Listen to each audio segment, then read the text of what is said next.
গতকাল রাতে ভালো একটা শুরুর পরেও পাকিস্তানের বিপক্ষে শেষ টোয়েন্টিটা আমরা হারছি। এবং এইটা মোটামুটি তো অনুমিতই ছিল যে আরব আমিরাতের বিপক্ষে সিরিজ হেরে যাওয়ার পরে পাকিস্তানের বিপক্ষে হোয়াইট ওয়াশ হব, এটাই স্বাভাবিক। কিন্তু এই যে ক্রিকেটীয় আসপেক্ট, যে কেন আসলে এরকম হচ্ছে, কি হচ্ছে, এইগুলা নিয়ে আমার মনে হয় আলোচনার জায়গাটা আমরা পার হয়ে আসছি। যে কেন আমরা আমিরাতের কাছে হারলাম, কেন আমরা ভালো একটা শুরু পাওয়ার পরেও ম্যাচটা নিয়ন্ত্রণে নিতে পারলাম না লাস্ট টি20টা, এইগুলা এখন আর আলোচনার সুযোগ নেই। এখন আমাদের ভাবতে হবে যে ক্রিকেটের বাইরে ওখানে কি কি হচ্ছে, আমাদের ক্রিকেট টিমটার মধ্যে ক্রিকেটের বাইরে কি কি হচ্ছে। আমি প্রবলভাবে নিশ্চিত যে এই টিমটায় ক্রিকেট কম হচ্ছে, ক্রিকেটের বাইরের কিছু বেশি হচ্ছে। কেন হচ্ছে আমি জানি না। এইটা আমি আমার দীর্ঘদিন ধরে ক্রিকেট দেখার অভিজ্ঞতা থেকে বুঝতেছি যে এই টিমটা ক্রিকেটে নাই।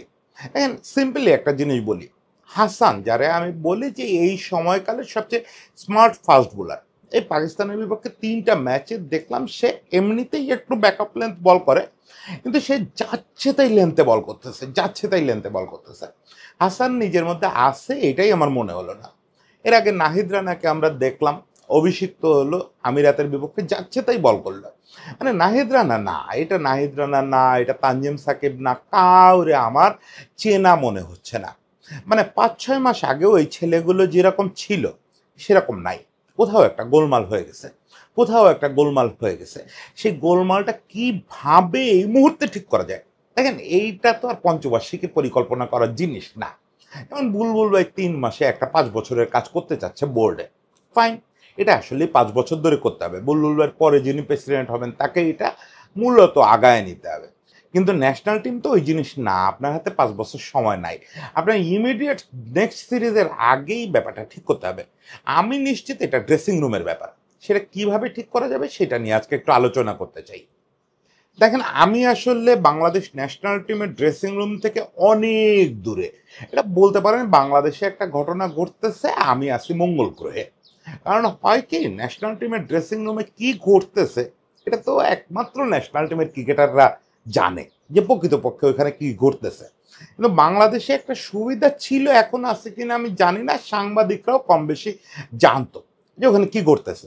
ইভেন কোনো কোনো ক্ষেত্রে একটা সময় পর্যন্ত বোর্ডের লোকজন হচ্ছে আমরা সাংবাদিকরা বেশি জানতাম। কারণ ওই ড্রেসিং রুমে আমাদের কিছু বন্ধু বান্ধব থাকতো, কিছু ছোট ভাই থাকতো, ওরা বলতো যে এইগুলা নিয়ে সাফারিংস হচ্ছে, এইগুলা মূল প্রবলেম হচ্ছে, এ অমুক অমুকের সঙ্গে কথা বলে না, বা অমুক খুব ঝাড়ি দিয়ে কথা বলে, একটু সামান্য খারাপ করলেই না জানেন একদম যাচ্ছে তাই বলে। এইগুলাই তো আসলে পরিবেশটারে নষ্ট করে এবং বাচ্চাদের পারফর্ম করতে দেয় না। এখন কি হচ্ছে জানার তো আমার কোনো উপায় নাই। আমি না সাংবাদিক, না বোর্ডের সঙ্গে ইনভলভ, দূরতম কিছু জানি না, কিন্তু বুঝি। একেবারে নির্বোধ তো না, দীর্ঘদিন ধরে এই কাজটা করে আসছি, যোগ্যতা না থাকার পরেও করছি, আশেপাশেই থাকছি, ওই ড্রেসিং রুমে বহুবার ঢুকছি, এই ছেলেপেলের সঙ্গে, এই যে ব্যাচটার কথা বলতেছি এদের সঙ্গেও টুকটাক কথা হয়েছে। এখন কথা না হলেও মাঠে ওদের চলাফেরা, কালো মুখ দেখলে বুঝি কি ঘটতেছে। আমি কারো দিকে সিঙ্গেল আউট করে আঙ্গুল তুলতেছি না, কিন্তু বুঝতেছি যে কেন হচ্ছে, কে করতেছে। এই টিমটাই বাচ্চাগুলো যে পরিবেশটা হঠাৎ করে পড়ছে, এটা এক্সপেক্ট করি নাই, একদমই এক্সপেক্ট করি নাই যে এরকম একটা পরিস্থিতির মধ্যে এরা পড়বে। আমি মোটামুটি নিশ্চিত ওদের কোনো একটা কারণে রাতের ঘুম হারাম হয়ে গেছে, কোনো একটা কারণে কেউ একজন ওদের রাতের ঘুম হারাম করে ফেলতেছে। এই বাচ্চাদের সঙ্গে বাচ্চাদের মতো ব্যবহার করা হচ্ছে না। দেখেন, আমাদের এই টিমটার দিকে আপনি যদি তাকান, শান্ত, লিটন, মিরাজ, এ বাদ দিলে এই টিমে সবই তো একটা বাচ্চা বাচ্চা পোলাপান। মাত্র কদিন আগে আন্ডার 19 ওয়ার্ল্ড কাপ জিতে আসছে এরা। এবং ওই অর্থে আপনি যদি 4-5 বছর পার হয়ে গেছে, 5 বছর পার হয়ে গেছে বিশ্বকাপ জয়ের, তারপরে 5 বছর অন্যান্য দেশের বাচ্চারা যত বড় হয়, আমাদের এরা তত বড় হওয়ার মতো এক্সপোজার পায় নাই। আর বাকিরা, এই যে রানাদের কথা বললাম, ওরা তো 2 দিন আগে ঢাকায় আসছে, ওরা এখনো সব বোঝেও না। ওদের ধারণা ছিল যে পৃথিবীর সবাই ওদের মাথায় হাত বুলায় কথা বলবে, এতদিন তাই দেখে আসছে যে মাথায় হাত বুলায় কথা বলবে, সবাই সুন্দর হাসি হাসে কথা বলবে। এই যে আমাদের হাসান কি মজার মজার কথা বলে, যে প্রতিপক্ষের খেলোয়াড়রা কষ্ট পায় বলেও সেলিব্রেট করতে চায় না। এই যে মানবিক একটা ব্যাচ, এই ব্যাচটাকে মানবিকভাবে হ্যান্ডেল করা হচ্ছে না, মানবিকভাবে হ্যান্ডেল করা হচ্ছেই না, এটা আমি আপনারে দলিলে লিখে দিতে পারি। দেখেন, একটা ছেলের খারাপ টাইম আসতে পারে, আপনি বলতে পারেন যে দাদা আপনার জাজমেন্ট খারাপ, আপনি হাসান সম্পর্কে উল্টাপাল্টা বলে আসছেন এতদিন, হাসান মোটেও স্মার্ট বোলার না। ওকে, আমি মেনে নিলাম। নাহিদ রানা, যে নাহিদ রানাকে নিয়ে সারা পৃথিবী, সেনবর্ন থেকে শুরু করে দুনিয়ার এমন কোনো ফাস্ট বোলার নাই, বিশেষজ্ঞ নাই যে বলতেছে যে আগামী পৃথিবীর ভবিষ্যৎ, এই মুহূর্তে পৃথিবীর অন্যতম সেরা ফাস্ট বোলার নাহিদ রানা কেন এলোমেলো হয়ে গেল? যে তানজিম সাকিব কিছুদিন আগেও টি-20-তে সে বিরাট কোহলিদের কাঁপায় দিচ্ছিল, সেই তানজিম সাকিব এরকম এলোমেলো হয়ে গেল কেন? রিশাদের কথা ভাবেন। রিশাদ এই যে মাত্র কদিন আগে পিএসএল এ হিরো, পিএসএল এ একটা টিম তারে নিয়ে বন্দনায় মেতে আছে, সেই টিমটা শেষ পর্যন্ত চ্যাম্পিয়ন হলো। সেই রিশাদ কি করে 1 মাসের ব্যবধানে এরকম এলোমেলো হয়ে গেল? মাত্র 3টা উদাহরণ দিলাম, কিন্তু আমি মাঠে হাঁটা চলা দেখে বুঝতেছি এভরিবডি ইন প্রবলেম। বিশেষ করে এই যে জুনিয়ররা, এটা ঠিক করতে হবে, ইমিডিয়েটলি ঠিক করতে হবে। আমি কারো দিকে আঙ্গুল না তুলেই বলতেছি ঠিক করতে হবে। যার কারণে হচ্ছে সেটা আমি অফ দ্য রেকর্ড বলতেও পারবো আপনাকে, যে কি হচ্ছে এটুকু বুঝি, কিন্তু কারোর দিকে আঙ্গুল না তুলি, এটা তো তুলতে হলে আমার তথ্য প্রমাণ লাগবে, আমার সঙ্গে কারোর কথাও হয় না। এখন যেটা বোর্ডকে ইমিডিয়েটলি করতে হবে সেটা হচ্ছে এখানে ইন্টারফেয়ার করতে হবে। আমি সাধারণত বোর্ডের ইন্টারফেয়ারেন্স ন্যাশনাল টিমে দেখতে চাই না। সাধারণত মানে কি, এটা আইডিয়াল সিচুয়েশন না, কিন্তু আমরাও তো আইডিয়াল সিচুয়েশনে নাই, সে অবস্থায় তো ইন্টারফেয়ারেন্স লাগবে। এখন ইন্টারফেয়ারেন্সটা কিভাবে হবে? বোর্ড প্রেসিডেন্ট বুলবুল ভাই নিজে গিয়ে ড্রেসিং রুমে বসে থাকবে? তা তো হয় না। বোর্ড প্রেসিডেন্ট যেটা করতে পারেন, এই টিম এখন ফিরবে দেশে, উনি হয়তো ঈদের সময় ছুটিতে অস্ট্রেলিয়ায় যাবেন, তারপর টিম যখন আবার প্র্যাকটিস শুরু করবে উনি টিমের সঙ্গে বসতে পারেন, একবার না 10 বার বসতে পারেন। এটা খুব বড় কোনো রেজাল্ট দেবে না, কারণ বুলবুল ভাই যদি বোর্ড প্রেসিডেন্ট ভুলে যান, বুলবুল ভাই এই বাচ্চাদের জন্মের কি মোটামুটি এদের জ্ঞান হওয়ার আগেই সুপারস্টার। মানে বাংলাদেশের পার্সপেক্টিভে যদি আপনি বলেন, বুলবুল ভাই তো মহিরুহ এদের তুলনায় অনেক সিনিয়র। বুলবুল ভাইয়ের সামনে এরা বেশিরভাগ বসারই সাহস পাবে না, সেখানে মনের কথা বলার তো কোনো প্রশ্নই নেই। সেক্ষেত্রে আপনার খুঁজে বের করতে হবে যে ওরা ট্রাস্ট করে, ওরা আস্থায় নেয়, এরকম কে আছে আমাদের সিনিয়রদের মধ্যে, এরকম কে আছে? আছে কয়েকজন।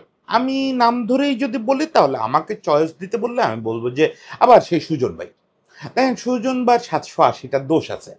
সুজন ভাইয়ের দোষগুলো নিয়ে তো আমি অনেকবার কণ্ঠ রেজ করছি, এই দুর্নীতি আছে, অমুক তমুক, কনফ্লিক্ট অফ ইন্টারেস্ট, বাদ দেন ওইগুলা। কিন্তু এই লোকটার যে গুণটা আছে ওইটা আবার বাংলাদেশে কারো নাই। সেটা হচ্ছে বাচ্চা ক্রিকেটারদের, মানে এই যে লেভেল, এই বয়সী ক্রিকেটারদের আস্থায় আসা।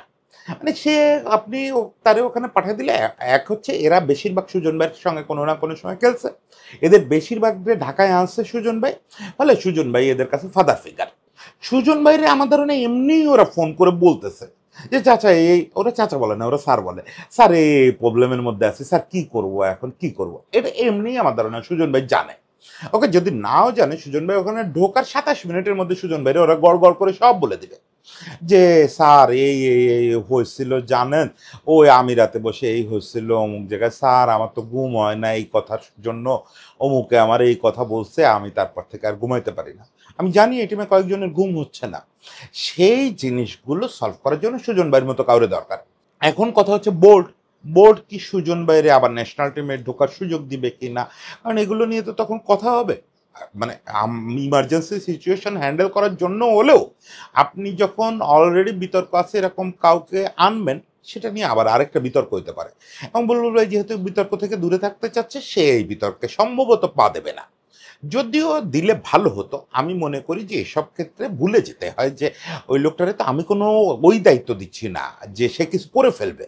আমি তার টিমের সঙ্গে মেন্টর বা ম্যানেজার কিছু একটা রোলে 3 মাসের জন্য এনগেজ করে দিচ্ছি, যে সুজন তোমার অ্যাসাইনমেন্ট হচ্ছে, সুজন ভাই আপনার অ্যাসাইনমেন্ট হচ্ছে এই করা, বা এই ঠিক করবেন, বাচ্চাদের আপনি ঠিক করবেন। ওকে ফাইন, সেটা একটা হতে পারে। যদি না হয় তাহলে সেকেন্ড চয়েস হচ্ছে হান্নান ভাই। সবাই যে লোকগুলোর কথা বলে তারা আবার এই জেনারেশনটারে ঠিক মতো চেনে না। মাশরাফি বা সুমন ভাই, তারা হচ্ছে এই পরিস্থিতি সামলানোর জন্য সবচেয়ে ভালো লোক হইতে পারতো, কিন্তু তারা এই জেনারেশনটার সঙ্গে অত কানেক্টেড না। সুজন ভাই না হলে আমি মনে করি হান্নান ভাই হচ্ছে সেরা বিকল্প। হান্নান ভাইয়ের উপরে এই খেলোয়াড়রা কতটা ট্রাস্ট রাখবে সেটা নিয়ে একটু হয়তো দ্বিমত থাকলেও থাকতে পারে, কিন্তু আমি মনে করি হান্নান ভাই যেহেতু এই বাচ্চাগুলোর সঙ্গে অনেক দিন ধরে মিশতেছে, সে এই বাচ্চাদের নির্বাচক হিসাবে, ন্যাশনাল টিমের নির্বাচক হিসাবে, এছাড়া ডেভেলপমেন্টে বিভিন্নভাবে কাজ করার সুবাদে কোচ হিসাবে সে নানা ফর্মে এই বয়সী বাচ্চাদের সঙ্গে মিশে আসতেছে গত 8-10 বছর ধরে। এবং এই যে জেনারেশনটার কথা বলতেছি, এরা হান্নান ভাইয়ের সঙ্গেই থাকছে দীর্ঘকাল। মানে হান্নান ভাই এদের নিয়েই মজা করে, এদের নিয়েই হান্নান ভাই আপনি প্রায়ই দেখবেন যে এই ব্যাচটারে নিয়ে বিভিন্ন জায়গায় গেট টুগেদার করে, কখনো আকবরের বাসায়, কখনো নিজের বাসায়। ফলে এরা হান্নান ভাইয়েরও একটা আস্থায় আনার সম্ভাবনা আছে। নিতান্ত এরা কেউ না হলে আমাদের তালহা, আলমগীর ভাই, আলমগীর কবির এরকম কাউরে টিমে ইনপুট করেন, খুব দ্রুত ইনপুট করেন। দেখেন আমি যে নামগুলো বলতেছি হয়তো সবার নাম এই মুহূর্তে মাথায়ও আসতেছে না, আমি জানি না যে এর বাইরেও কোনো নাম আছে কিনা, থাকতে পারে। খোঁজেন, খুঁজে যে কাউরে টিমে ইনপুট করেন। কারণ হচ্ছে এখন ওদের মন খুলে কথা বলার টাইম।